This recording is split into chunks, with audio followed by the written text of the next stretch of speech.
Right, now we'll just get a couple of minutes going. Hang on. G'day, Yodie. Can you hear me? Yes, I can hear you loud and clear. Can you hear me? 5 by 5. We've got 2 minutes. Just so you know, we are streaming live. Yeah, that's okay. We just wanted to get everything sorted, but people won't log in until 6 o'clock. Thank you very much for going to this effort. I'm really thrilled to see you. It's really, really cool. So I'm so excited about this. I've got to tell you. Oh, not a problem at all. Okay. Well, look, if we just get that. Okay, you good with that? All right. Just about to tick over to 6 o'clock, and as soon as that happens, we'll kick off. And have you been? Very well. Busy? Yeah, like nervous about this, but very, very well. So. All right. Well, to all listeners of Northern Vibe, good evening. My name is Matthew Maloney. I am the host of Northern Vibe, and I'm for those that for new people who have tuned in. I'm a passionate North Queenslander. Love living in Cairns, and am keen on forming a new state. Now, this podcast it's only our 3rd edition so far, but our numbers have been if I can come out and say it's surprisingly high, considering that we've come in pretty cold, and it's only our 3rd podcast. Like the last one was just under 500, and that's been an exponential growth from, I think it was 300 was our, 250 was our first. So if these numbers continue, we're going to be really, really happy with that. Obviously, can you please share and like our page and tell our friends? I've got some really, really great guests coming up. Almost as good as my guest today, if I can make the observation. And indeed, my guest today is Yodie Batzke Independent. She's a very active member of Cairns and North Queensland communities. She's been a political advocate. She's a theology teacher. She's a minister of religion, has delivered lectures for Tropical Urban and Regional Planning College. She's stood as an independent in state, local and federal arenas, mostly as an independent, but she was a member of Clive Palmer's United Australia Party. She's married with 4 children and 1 grandchild. Mm-hmm. 2 grandchildren. 2 grandchildren, thank you very much. Grandchildren. Okay, well, that's cool. Update your webpage. From Thursday Island, her family moved to Cairns in 1971 in search of better employment and educational opportunities. Yodie, thank you very, very much for taking the time to chat to me today. Not a problem. Oh, look, Yodie, you actually first came to my attention as a candidate. You always get a certain amount of profile from being a candidate, but I took the time to Google you. And before we go into, I suppose, what you could call the meat of the interview, because where this is about forming a new state, and I'm obviously getting very keen on getting your perspective on that. Yeah. I'm thrilled with this ministry, and I have another thing I have to declare. I lived and schooled in Papua New Guinea for 2 years when I was when I was a boy. I went to Murray International Primary School, and I've got a real soft spot, indeed, deep affinity for Papua. I can still sing the chorus of the anthem, because we used to line up in front of put our hands on our hearts and sing the Papua New Guinean anthem every day. So look, can you tell me a little bit about what's your Christianity and what you do with your mission, and especially in Papua New Guinea? I'm kind of thrilled about that. Yeah, look, we started traveling with our itinerant ministry in 2015, and it was at a time when it was the 40th anniversary of their independence since 1975. Mm-hmm. So when we went up at that particular time, I was invited to speak at a Woman Arise gathering in Kerema, which is in the Gulf province. Okay. And if anyone knows PNG, it's like driving north of Port Moresby into the Gulf region for about 6.5, 7 hours by road. And we're talking about areas that are plagued with problems, social issues, rascals, you name it, everything. Yeah. And so that was our first ministry trip to PNG. And the forum which I was invited to speak at was the Women and Family Arise. And it's a big movement amongst the Christian community, especially amongst women. And we had about over 1,000 women meet in a village called Siriva Village, which is just in the province of Gold. 1,000 women? Yes. Wow. And so people were coming and going and that was the first time I had actually been introduced to village lifestyle. And from then on, it kind of snowballed. And even before I ended my my speaking engagement there, I think it was on the third day, my husband had arrived from Australia, and he was at the international airport at Port Jackson. And he said to me, "Look, honey, we've been invited to go to Hagen in 2 weeks' time. Let's pray about it." And I said, "We're not praying about it, we're going." So we had finished that speaking engagement, and then 2 weeks later, we flew to Mount Hagen with another minister, and we were there for about a week ministering amongst the villages. And the village that we went to was called Muglup village in the Highlands. And to get there one way is about 2 hours. Is that Chimbu country up there? Because look, I'm not familiar with the language groups and that. All I know is that it's a nearby village from Hagen itself. Yeah, that would be Chimbu. Yeah, and so we were there for about 5 days ministering. So we would actually travel from Hagen itself to this village, and we would finish maybe about 11:30 at night and be home back in Hagen maybe 1, 2 o'clock in the morning. And that was for about 5 days straight. We were doing that. And then from then on, others heard about what we were doing as an independent little ministry, as an itinerant ministry. But Matt, my heart was for empowering women. And our women's ministry under Favour is called Women of Favour. But then from then on, I've travelled extensively now throughout different provinces. I'm yet to go to Madang and Lay and to Alatau and to the Sepik, but have been to New Britain, around the Gulf and the central provinces, Arama Coast, Marshall Lagoons, with our ministry. So we travel at least 3 to 4 times a year. And that's usually at 2 to 3 weeks at a time. Wow. Yeah. Well, kudos to you. That's amazing. You're doing amazing work on there, and my sincere and hearty congratulations and would imagine up there too, like, because speaking candidly, personal security can be an issue in some of those. What I found, Matt, is that when you connect with the locals, I think one of the things that I've learned a long time ago, being an Indigenous person, is when you identify and acknowledge the traditional owners of a particular area and key leaders and movers and shakers, and you've won their trust, especially within the church community. That's your safety net. So what we've done in our ministry, Hanabada in Port Moresby, which is the traditional owner village or main village of the Multuan people, that's our home base. And when we travel there, we have minders, we have people who come as part of our ministry team, prayer intercessors. We even have people who are willing to drive us to places. But that's all part of us networking with other denominations. Now, although our denominational covering here in Australia is Southern Cross Association of Churches, which is an apostolic prophetic movement, we actually link with all denominations. So since 2015, my speaking engagement has been with the Uniting Church, with the Lutheran Renewal Church, with other Pentecostal churches. So it's not only within the Pentecostal movement, but it's also in the traditional movement that we actually move in the marketplace as far as our ministry is concerned.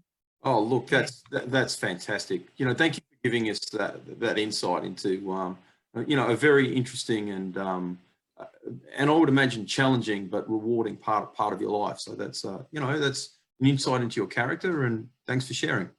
Look, I do want to move into the kind of meat of the interview now. Just to kind of outline what I'm thinking, I want to have a real dialogue. Now, because you're no longer part of any party, I know that now you have the freedom to say what's on your mind, and whole thing with an open dialogue is that, you know, sometimes I think I'm going to say something that you don't agree with, and it's fine. And I'm not, so you understand, I'm not seeking validation for everything. I expect you to say yes to everything. In fact, you know, I want to understand what you think and why you think it. You know, this is not about, you know, Matthew Maloney looking like a good guy. This is about what's going on in the life and in the head, if I may say, of a very interesting and formidable woman. So don't be afraid to challenge me. No, okay then. If I say any or disagree, but, you know, if I say anything that you two, you know, find a little bit challenging or anything like that, obviously I'm not out to insult. I'm not out to, you know, the whole thing with probing is, you know, you got to probe. Yeah. So, look, I know you've been interested in a new state for some time, but what led you to the conclusion that that's, you know, this is what we need for North Queensland? Look, I think, Matt, and it's call it rhetoric, call it whatever you want, but we keep hearing that the Southeast region is always getting the mighty dollar. Our regional and remote areas in North Queensland, whether it be from Rockhampton north to the Torres Strait, seems to be neglected. But I'm taking a different view on this.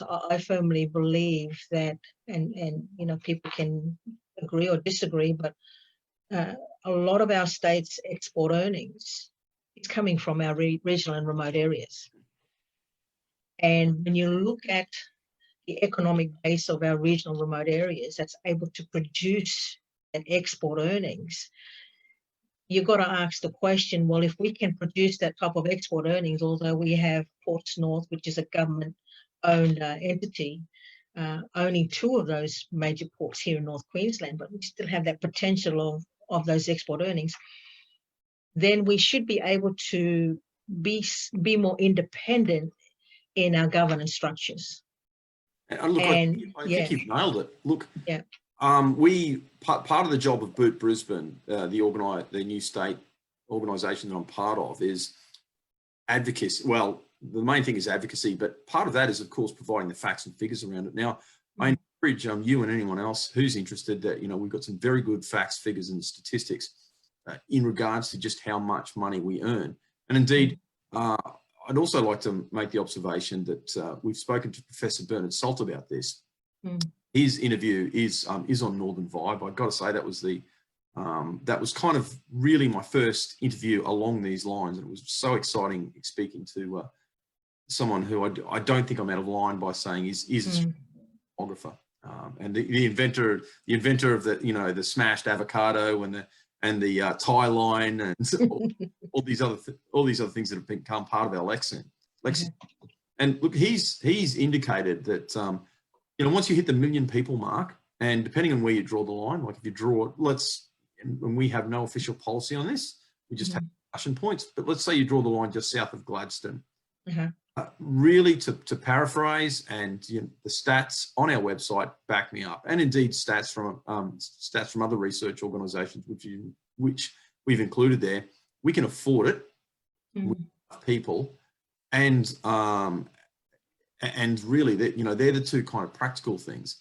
But did make the indication that he believes we need a moral case. He said, look, right now people, and we have to speak candidly, you know, right now people aren't galvanized about this issue. And personally, I kind of don't see why, because I don't understand why people don't want to be in control of their own future, why they don't want to empower themselves, where they don't want to have a certain degree of autonomy. And that gives me a good segue into the Indigenous side of things. Obviously, being an Indigenous person, I'm kind of keen on that perspective.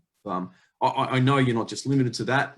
You know, your identity, your intelligence, and, you know, the other things that you're doing. So it's more than just about that. But when I see the Indigenous arguments for idea of people wanting to have more control of their lives, wanting to have more of a political voice, wanting to have all these sorts of things, it really resonates with me, because I'm in North Queensland. Kind of say, well, do I feel disempowered by the critical mass of electorates in the southeast corner? Yes.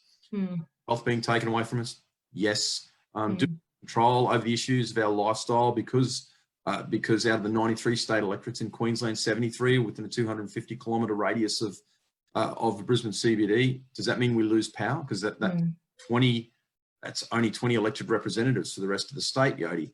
And I kind of get how Indigenous people feel, and this is why I made the qualification before. Now, I genuinely think that a new state is the best way forward for Indigenous people, because it's something that maintains and upholds democracy rather than distorts it on something that I've always, and again, like, I'm not expecting you to validate this. I'm just genuinely you think.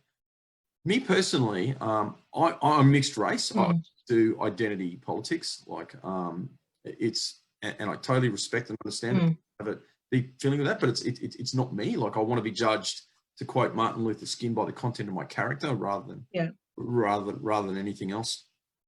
But I think if we get this new state, it's going to be disproportionately Indigenous, and purely because of that, that means we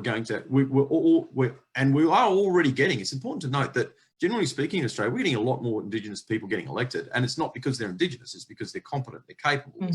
You know, they're great representatives. They care about the community. They're connected. We're going to get that a lot more in a new state. That's actually at a state level. Now, think of it federally though too. When we get, 12 new senators, just purely because of the demographic of a new state.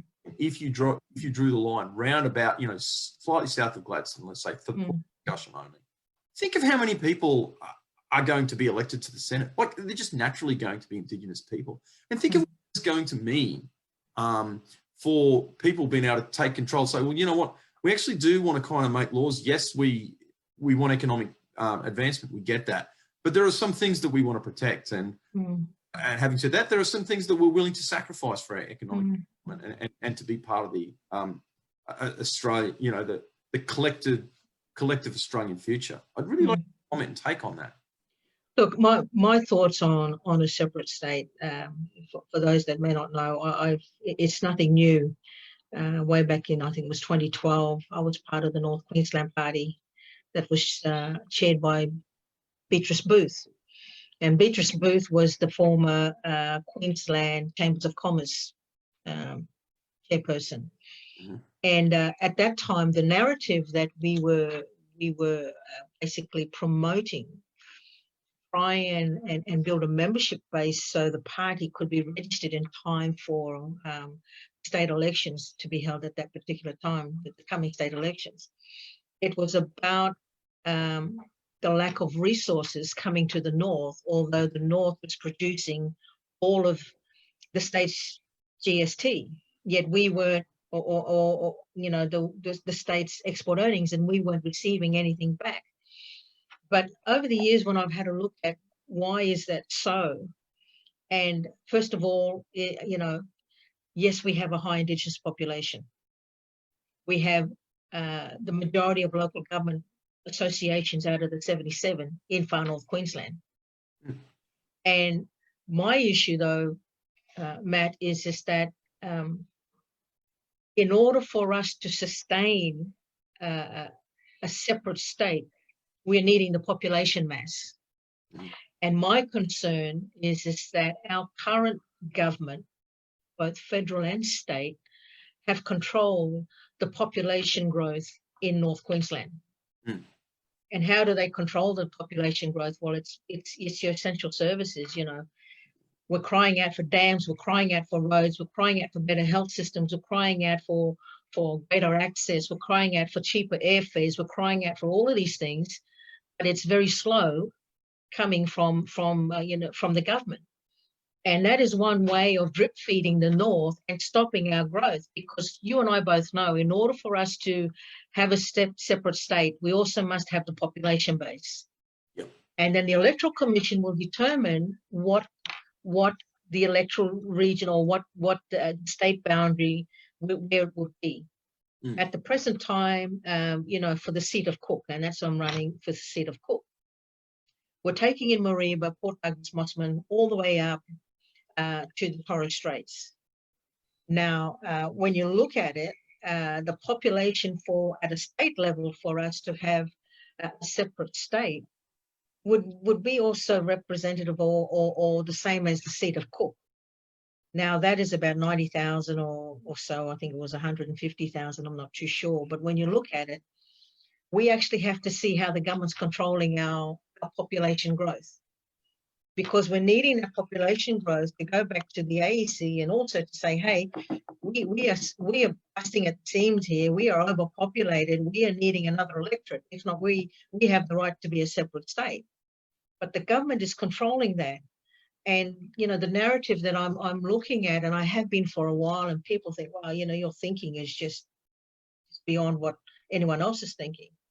I firmly believe that no one's talking about our future fund, about our sovereign wealth, this nation's sovereign wealth.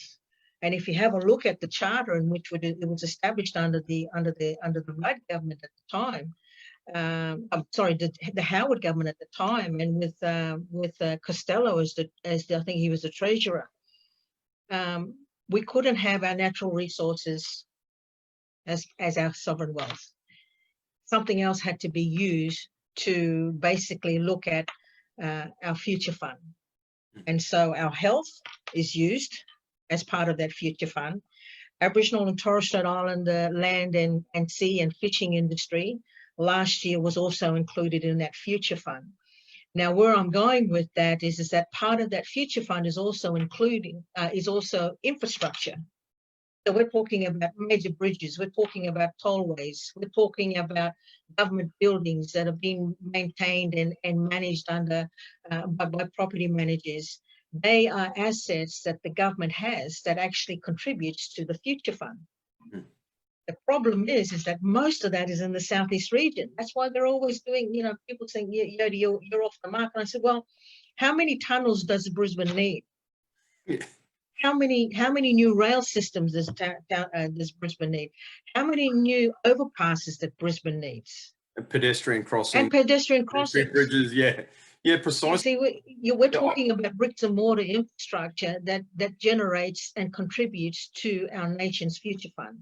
Look, that's exactly right. You know, you've nailed it, because and you get a really circular response with that. You know, we're all familiar with the Pareto principle. That is the big get bigger, and you know the small get smaller, or the Matthew principle. You know, from Matthew, where the greatest goes to those who already have. And look, that's the recognition. That's a recognition of a reality. Because you end up with better infrastructure and opportunity down there, more people go down there. Yes. But that infrastructure and opportunity is being built off our sweat, and it's kind exactly. of and it means, and I find this real dissonance. You know, there are so many things. I find this real dissonance with with people, especially urban kind of white people down in Brisbane. When I'm kind of talking to them, they go, "Oh, Matt, you're from North Queensland. Yeah, you've had a fair bit to do with Indigenous people. Yes." And, you know, sometimes we get to discuss issues of sovereignty and all that sort of stuff. And, well, you know, Indigenous people are my, you know, they go to the same church. You know, to me, I can kind of tell listening to those people, and I want to frame this really, really politely so I don't come across as being rude to the people of the Southeast, because it's not how I feel, but they kind of don't get it.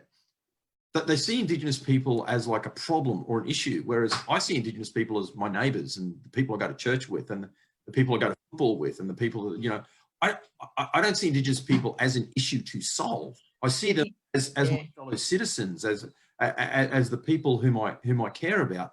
And one of the great things about the new state, like if we get that control together, I think it's going to unite us a lot more, because it's going to show us. It's like, well, me as a person from North Queensland, as I said, I'm kind of I'm mixed race, not Indigenous, but I have much more in common with you than I do with a white person living in the in West End or something like that. And that's because we live in the same area, we're affected by the same issues, you know, we get battered by the same cyclones. Our wealth has been taken away, as you pointed out, to build pedestrian bridges and stuff like that. So I see this as uniting our future, because, you know, to me that's a bit of a big deal, because especially with all this recent. I think, look, Matt, in my launch campaign launch, I did a video of it because we weren't allowed to go to the communities.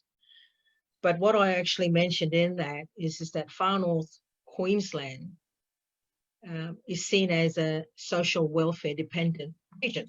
And if you have a look at it, the biggest employer within Far North Queensland is not our agricultural industry. It's not our mining industry. It's actually our health and our social welfare. And that, you know, that's in any public domain. I think it is with the profile that ABS puts out of each of the regions. It'll actually show you what is our biggest employer, health and social services. So I actually said this to somebody in the last couple of months. And I said to them, you know, I don't like how the state government is controlling how local government is planning. Where I'm going is that if you have a look at it, most of our remote and regional Indigenous councils, they're planning not for economic development in the sense of, here, this area is going to be a new area for an industrial area, and we're going to have, you know, we're going to have maybe a bowling alley here, or a business that wants to come in and establish something there to generate infrastructure, like infrastructure charges. You know what our local government associations in remote communities are planning? How to put up social housing, how to put up public housing. So in the planning cycle itself, our communities, our local government associations are so busy looking after government assets that they lack the flexibility at looking at economic development in a really robust, competitive way. Exactly. I actually think, yeah. And it puts the government at the center of people's lives. Yeah. And that takes away their autonomy, and that takes away, like, when I'm talking to well-meaning people who are outside of it, and again, I'm kind of going to come back to the Indigenous issue, because people talk, you know, say, well, why can't Indigenous people be in control of their own futures? Why can't, you know, they control their wealth? Why can't? And I nod along and go, yeah. Well, why can't I? You know what I firmly believe, Matt, is the problem that we have state government is that they love to decentralize a lot of their services. However, when they're going into a community, whether it be a regional centre like Cairns, Gladstone, Townsville, even Mareeba, anyway, even Thursday Island, that local government association finds it very hard to generate additional income from infrastructure development, when most of that development is by government, and government do not pay any infrastructure charges to the council. Yeah. So if they're wanting new sewage, roads, or water, that comes at the cost of the government, yet the state will put up this new building on prime location, and I'm a straight shooter, and they pay jack crap for infrastructure. So you have a council now that have to wear the cost for that additional development.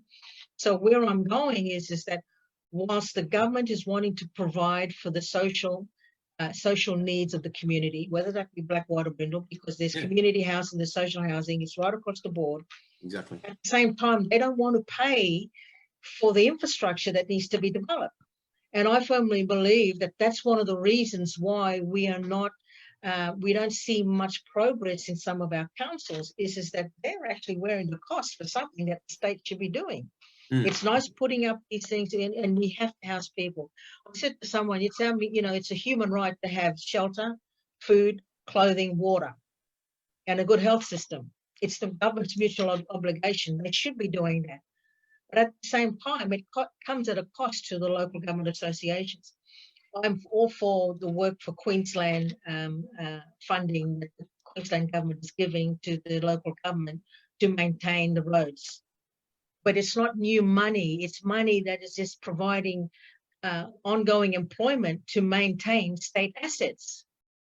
Whereas I'm looking at this and saying, okay, if we're going to look at economic growth in our communities, whether it be a remote community or whether it be a regional centre, we need to man up as a state government, man up and say, hey, look, we are gonna pay some of this infrastructure.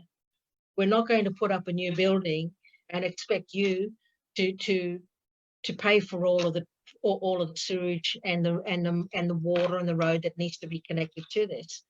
I firmly believe that part of the reason why we're not progressing is that we're good at maintaining government assets in the north, but we're being denied the opportunity of economic development. You know, we have agricultural colleges being closed. Why would you close an agricultural college? You know, we have all of these other necessary infrastructure that we're needing. You know, we should have had a dam many, many moons ago. We should have had an alternate water source many, many moons ago. Yet the government is now playing roulette with people's lives about saying, oh no, you've got to go through building Queensland first, and we've got to do the number crunching to see if it's feasible.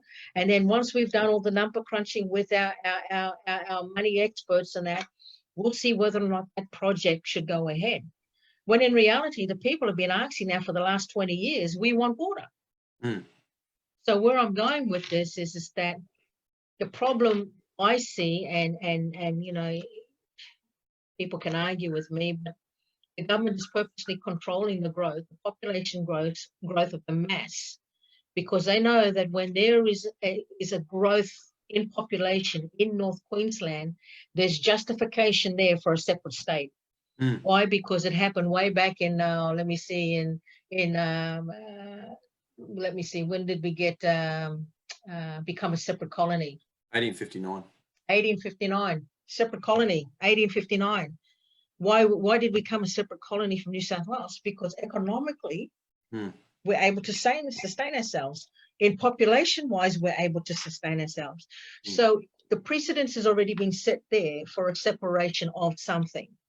And it was all based on economic development. And it kind of makes sense because, you know, there's a number of strategies that the great thing about these podcasts is, you know, I get to pick the brains of a lot of intelligent people who come at things from a different kind of take where I do, and I see those issues. You know, I kind of never really thought of things that way. But one of the other issues that I like to discuss, and a strategy that I firmly believe that Boot Brisbane and other new state organisations need to come up with is, we need to prove that it's actually in the interests of the state New South Queensland, if I can call them that. It will be in the benefits of New South Queensland, because they'll get, you know, more control over some assets, and they're going to have, again, if we draw the line round about, you know, just south of Gladstone, they'll still have plenty of space and plenty of industries where they can make their money, but they're going to have to take a little bit more seriously. Like right now, the way I see it, I suspect you're right. I suspect there is, you know, there is a, when they're sitting down and looking at all the wealth where the creation is disproportionately happening, and going, well, we need to really stop those people from breaking off, because if not, it means, you know, no new pedestrian crossings. It means no new bridges, no new Clem Jones tunnels, no new those sorts of things. And, you know, we want that. We want the wealth heading into our area. But it's going to benefit the southeast corner too, because when they'll have to look west then at their farmers and say, hey, you know, we're going to have to make you a little bit more relevant. We're going to have to give you more of a voice. They're going to have to listen to, you know, people who want to mine, you know, in a lot of the basins down there, and go, hey, you know, we're going to have to take you a little bit seriously too, because, you know, I think because Far North Queensland is so far away, we're just a stage that they use to play out their morality plays on. So this is my take on it, Matt. I'm a big supporter of constitutional recognition of our First Nation people. And someone said to me, why? And I said, I learned a long time ago as a former chairperson of an Aboriginal Torres Strait Islander regional council in the southeast region of New South Wales, which took in ACT. I said, I learned a long time ago that the funds that the government gives towards Indigenous affairs is discretionary funds. And they looked at me and I said, until we get recognised in our constitution, it is at the government's discretion that our needs are funded or met. And I said this in a Senate inquiry on constitutional recognition when Senator Nova Peris was the member, or the Senate member for Northern Territory, the Labor senator, and we had an audience with her here in Cairns at the Regional Council Chambers, and this is back in, I think it was 2017. And I actually said in my presentation that until we get constitutionally recognised in the Constitution, if the government doesn't want to fund something for us, it won't happen. Why? Because we're seen as the, how could I put it? This is how I described it. We're like the sub-account to the government's main bank account. And anyone that has an S1 and an S2, if you're wanting to put money aside in an S2 account on that for that rainy day, you put it in the S2 account, and then all of a sudden, when your S1 account is run out and you want to balance out the shortfalls, you draw from the S2 account and put it in the S1 account and start utilizing it for other things. I said, we see that so many times. I said, you know, we saw it with the federal government, where they had cut back 100 and something Indigenous programs to only 7. So I firmly believe that North Queensland, and both Indigenous and non-Indigenous, because of it being a highly high social dependent area, I firmly believe the North, you know, the government treats us like, as their discretionary fund. If they want to do some creative accounting and fix up the roads and take care of the shortfalls in the infrastructure budget, well, we don't get a main road up here. Yeah, yeah. I see your point. The only thing that I'd respectfully disagree with, and you know, again, please remember that everything I say is with the height. I'm pretty ambivalent. Like I haven't made up my mind completely, but I'm pretty ambivalent about constitutional recognition. And one of my main reasons is because, you know, then it kind of like I see that as more divisive. I recognise that there were some terribly racist acts, you know, in Australian history, and some of it, you know, was institutional. I understand and accept that, but I don't see the answer as further divisive act, asking people to categorise themselves as part of this racial category or partially not. And again, although I'm not, you know, although I'm not Indigenous, I kind of like, you know, I do have. There's two. I can see where you're coming from, but there's 2 things that I'm actually in support of. Constitutional recognition not only of our First Nation people, but our local government associations. Our local government associations are not constitutionally recognised. Well, people don't realise that. Yeah, and if you have, and where I'm going with this is that once you become a constitutionally recognised entity, whether it be the First Nation people or local government, you actually cut out the middleman, which is the state, and there can be a direct relationship with the federal government on anything.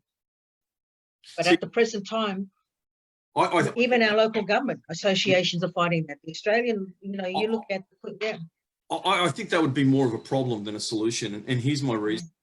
Part of the issue is the decisions are being made in Brisbane, which is about 1,600 kilometres away, by a bunch of, I guess, you know, by and large, well-meaning people, but they don't kind of have a real link and a real understanding of what's going on. Now, to get this reconnect with democracy, and that's something that both you and I agree on for complete clarity, absolutely, completely. I don't believe the effective abolition of the states and making municipalities the kind of like the 2 tiers of government is the answer. I think more states is. The federation exists because that is the, you know, the Commonwealth government exists because the states say it's not the other way around. So and if you recognised local governments in the Constitution and they did actually have some constitutional power, well, imagine the politics that the federal government could play with that. So, you know, they would be able to completely and utterly smash the states, which would mean less power. Because right now, you know, the way it's supposed to happen is with competitive federalism, rather than too much cooperation, because you can really have too much cooperation. I kind of don't like co-op.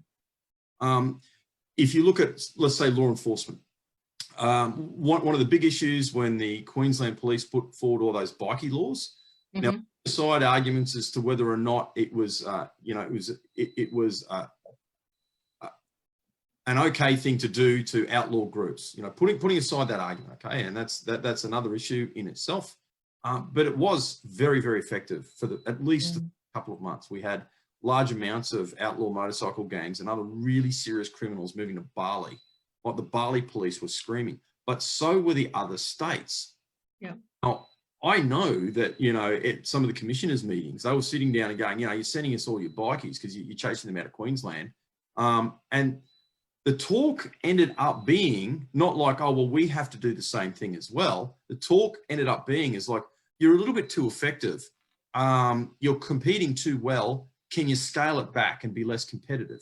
Now, Yodie, you think about the implications for that.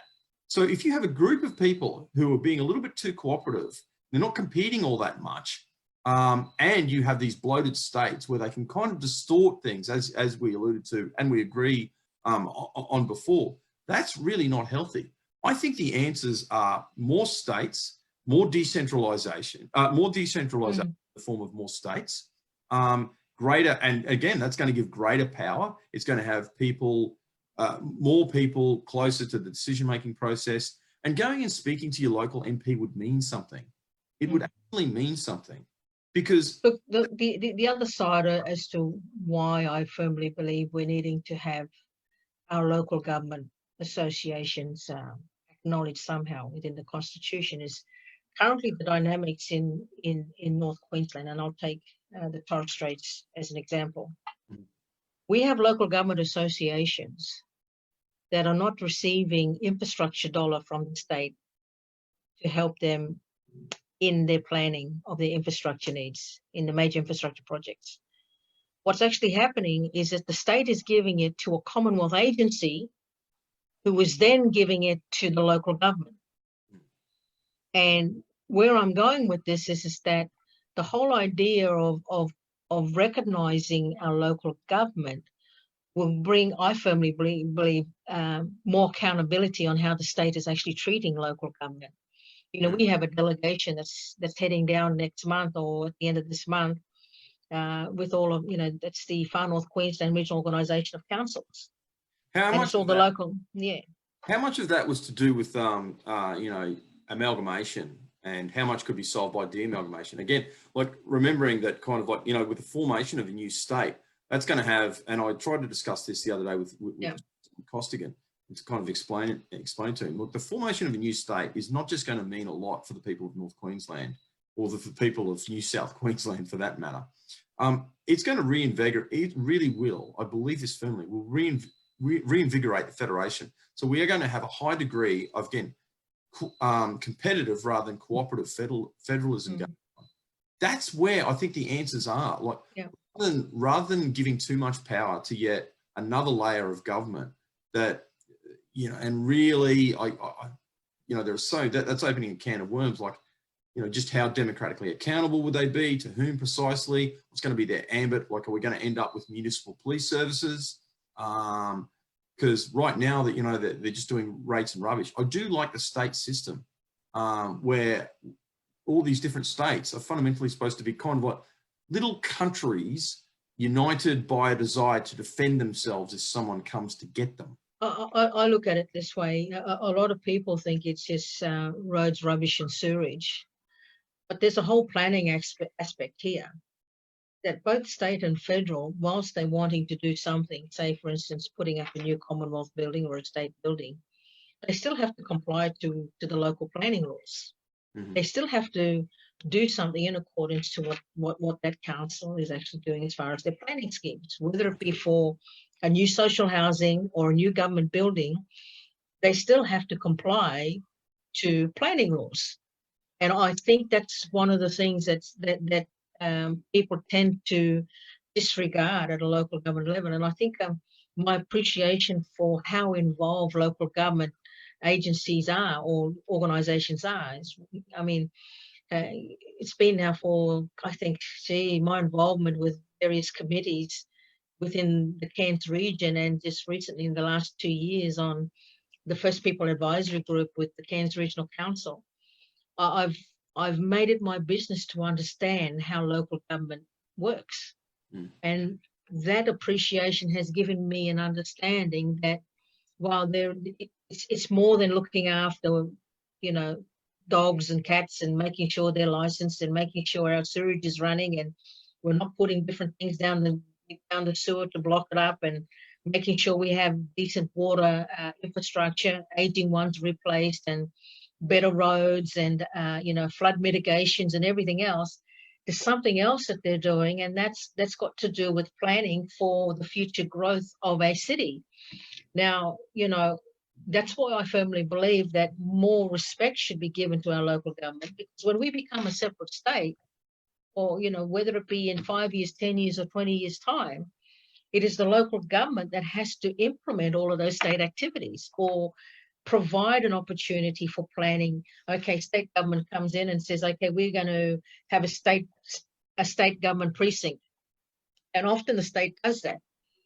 They acquire certain land and they make that industrial, and then people can either lease it or buy that land off the state. So at the same time that's happening, they have to comply with local government planning laws with road and infrastructure. So I think where I'm coming from here is that greater respect needs to be given to the local government associations that at the end of the day are the workhorse for the state. We have a local member here for the Cedar Cook. She's continually on behalf of the current Queensland government promising this, promising that, and they've got this and that, and we see Work Queensland. It's a great initiative, and I support it 150%. But without the local government implementing that program, it's only a state wish. I think what happens, and this is the narrative that I'm looking at, is that we're needing to respect the various tiers of government within the state, and it's going to help it become a better state. You can actually separate the state and say, okay, we're gonna have our own government agency for this, that, and the other, or separate territory for this, that, and the other. But it is still needing a local government association to implement some of those things that people are wanting. Yeah, I do. Yeah. There are some, look, we're getting down right in the nitty gritty. I do get your point. There are some kind of things that I disagree with a little bit, but they're so inconsequential that it's not worth continuing that line. But see, Matt, it might be, it may not be seen as a priority to you, but when you start talking to people who are on the ground, who are working day in, day out on things, whether it be on council, whether it be just farmers, agriculturalists, or cottage industry, little businesses, to them, at some point, a separate state is neither here or there. They're just concerned about getting water on the table, or food on the table, or better roads so we can actually have our trucks traveling from the north to the south in taking produces. Yeah. And I think where I'm coming on this is that it needs to be a cooperative approach between the state, between local government, between federal, but at the same time, it's got to be reflective really of the what's the word? The inconsistency or lack of funding. There's so many shortfalls. You look at, I don't know what the new tunnel in Brisbane's going to cost. Yeah. I can tell you, a hospital. It's going to cost us a hospital. But it's the same thing. Look, I can understand where you're coming from, but I'm looking from a different approach, because at the end of the day, someone's got to be helping someone implement something. And usually state government and federal are looking at local government to implement their programs. Yeah, I get that. And again, look, another foundational thing before I move on to the next question, but like I see government's job as getting out of the road. Like the more I see government interference, the less I have trust of government. Like there's nothing they don't touch, they don't stuff up. The problem that we have here is that we have a state where any issues, if you're wanting to deal with development in North Queensland, and I'm talking from Gladstone north to the Torres Strait, it's an onion layer of legislation over legislation over legislation. And if anything, if a separate state is going to cut down from some of those layers to make life a bit easier for our farmers, for our for our small business owners, whether it be a cottage industry, whether it be an Indigenous cultural experience that people are wanting to have in their community, or whether it be an alternate form of education for displaced, whatever it is, the government is making it difficult for a lot of those things to happen because of the overlays or it's just craziness. Yeah, again, and I believe a new state will kind of like fix that, because we could get rid of a lot of this unnecessary legislation. But again, that is linked back to the idea that, perhaps one of the issues is too much government, and getting a new state will fix that, because we can sit down and go, well, we just don't need half this legislation. And we can, and rather than taking all this wealth and sending it down to the southeast corner, the people who are generating it get to keep it, which is kind of like something I'd really like to see. But specifically, I'll bring it back to a specific subject I'd like you to speak about. And we're coming into the last 10 minutes. So what do you think, could you tell me, what would you like to see in the new state for Indigenous people? And following on from that, how would a new state benefit Indigenous people? Look, how could I put it? As far as our Indigenous communities, one of the things that is causing great difficulties is, once again, legislation that's preventing them from participating actively in economic development. Yes, yeah. And if we're wanting to benefit far North Queensland or the Indigenous community, which is going to be possibly 70 to 80% of the population, we are needing to relinquish or get rid of some of the stringent regulations that's hindering them in land and sea economic development. What really surprises me is that fin fishing in the Torres Strait's been limited. And for the last 3 or 4 years, the fishermen have been fighting about equitable access to fin fishing and licensing. And as far as crayfishing and all of that, government is starting to crack down. So we see the government hindering our remote communities from participating properly in economic development, and then all of a sudden we see, I think it's gonna pop up somewhere between here and Bundaberg. I think it's a red claw farm that's going to be funded, which is going to take away from the crayfish industry in the Torres Straits. Exactly. So what I'm talking about is that whether it be just Indigenous people or not, in general, in North Queensland, economic development is always hindered. Yeah. And that is the problem that we have. Exactly. But and because I believe that the dynamics that are impacting on that are pretty simple. It's the fact that we do have, we're ruled by people who are 1,600 kilometers away. Exactly.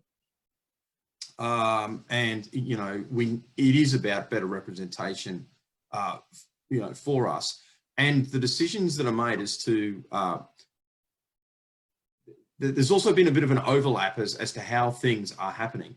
Now, we know that government building infrastructure encourages industries. Now, it's one thing to build infrastructure around industry that already exists, or to build infrastructure to encourage industry.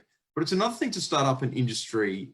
It's another thing, again, to start up an industry by yourself. And that example you just gave me is a really, really good one. So, the government sits down and decides, well, we want red claw industry. It's like, well, respectfully, who are you to make that decision?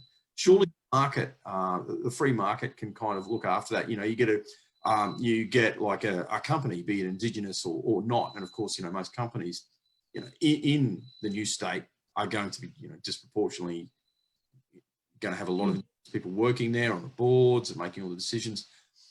That's what I believe empowerment really means.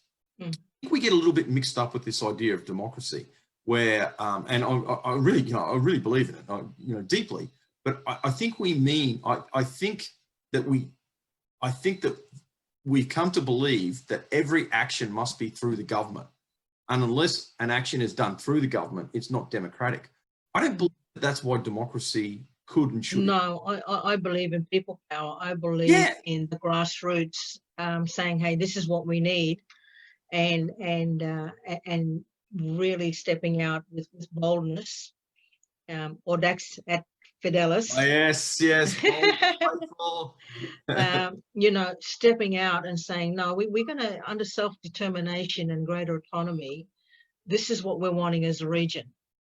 And I think the whole idea of a separate state, I can honestly say in discussions that I've had with some business people who are Indigenous from our remote communities, that they firmly believe that the seat of Cook is too big. They firmly believe that that actually should have a second seat. If Absolutely. They're not going to have a second, it's too big. I mean, look, I've just done a day trip. Started out in Mariba, went to a business chamber luncheon there, ended up in Mount Malloy, visiting businesses there, down to Gelatin, Mossman, Port Douglas, and back in Cairns. And I'm thinking, you know, that's one day, and I haven't even done the whole seat of Cook. Do you think Indigenous people could be galvanised by the new state issue? Like, do you think that they could be like part of the grassroots movement to kind of make this happen? Look, you know what? If someone said to the Indigenous people, would they be behind this? I don't think you'll get too many saying no. I think at the present time, people are fed up of being neglected. And given that the issues in our remote and regional communities are unique, when you're talking about different clan groups and different custom and laws, and I'm not talking about LAW, I'm talking about LORE. It's different from the East Coast to the West Coast. Oh, absolutely. So that in itself, you know, we not only have, put it bluntly, white man law that dictates how things are done, we also have blackfella bummer law that dictates on how a community group or a society will function. And I think that's the problem that we have at the moment is that there's a clash of two values, yet there's not enough recognition of what a region can do when they embrace LORE in some of their decision making.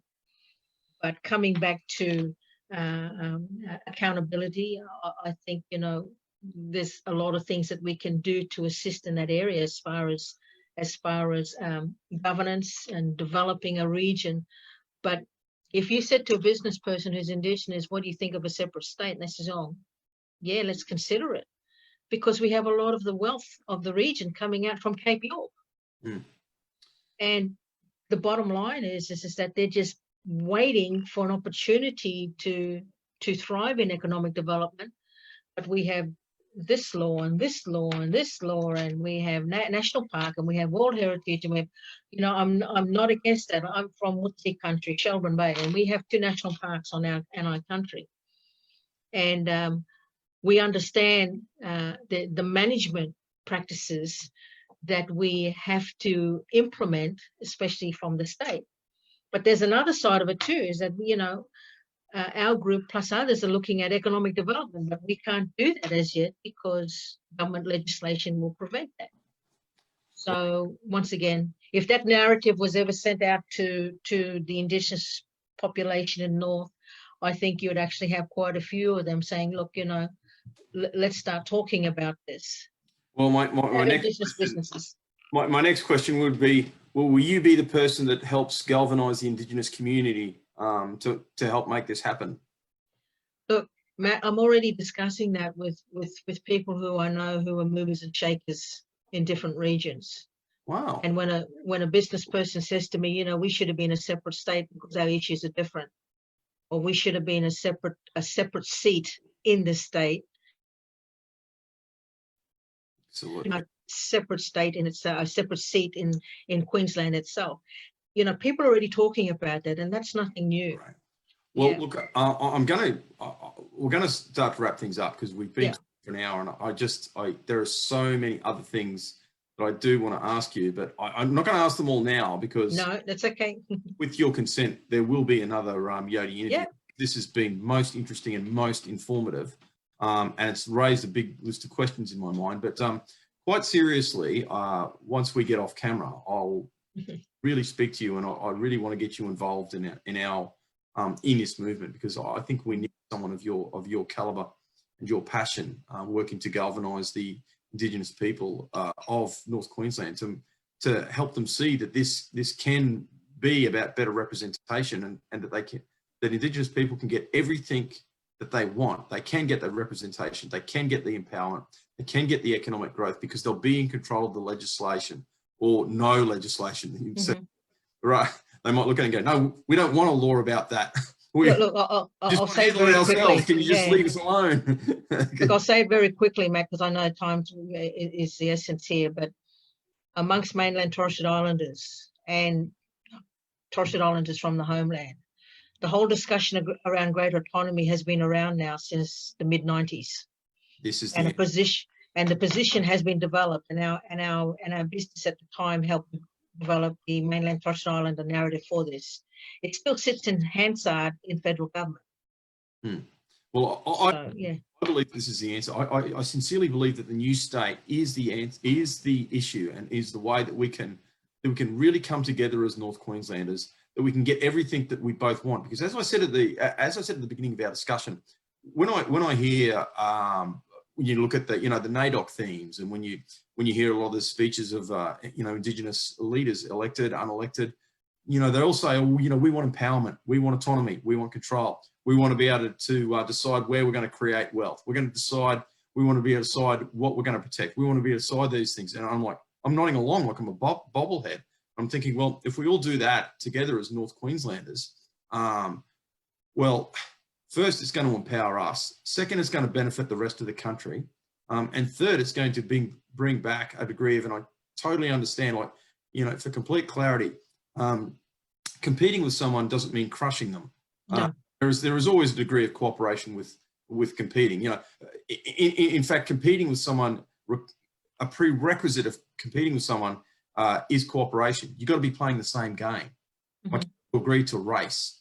You got to agree to play football together. You got to agree to play, by certain rules. So underlying the, the very concept of the kind of the sort of competition that I'm talking about is an understanding of cooperation.